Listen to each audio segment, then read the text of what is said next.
যত দিন যাচ্ছে নতুন নতুন নিয়ম হচ্ছে দেখছি। লক্ষ্মীর ভাণ্ডারটাকে হঠাৎ তো অন্নপূর্ণার ভাণ্ডার হয়ে গেল। লক্ষ্মী আর অন্নপূর্ণা একই।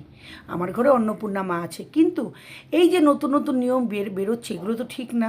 হ্যাঁ, যাদের ট্রাইব্যুনালে নাম আছে, যারা নাকি মারা গেছে, বা যারা নাকি অবৈধ ভোটার আছে, বা যাদের নাকি নাম কেটে গেছে, তাদের তোমরা দিও না, ঠিক আছে, কিন্তু যাদের লক্ষ্মীর ভাণ্ডার যারা পেত, যারা এই দেশের নাগরিক, তাদের আবার বলা হচ্ছে আয়কর দিলে পরে তারা আর পাবে না।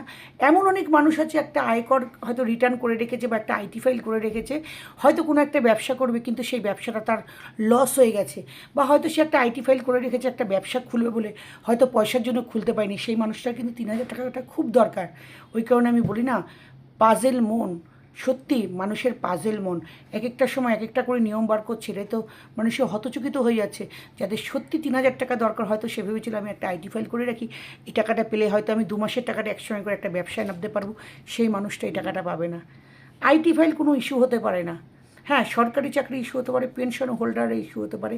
যাদের প্রকৃত দরকার একটা আইটি ফাইলের জন্য, তাদেরকে মানে এই অন্নপূর্ণা ভাণ্ডার থেকে বঞ্চিত, এটা আমি ঠিক ন্যায় মনে করি না। সবাই ভালো থেকো, পাশে থেকো।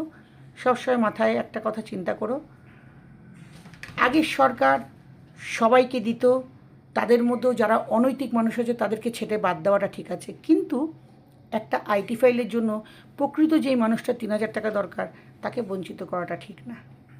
কী বলো তোমরা?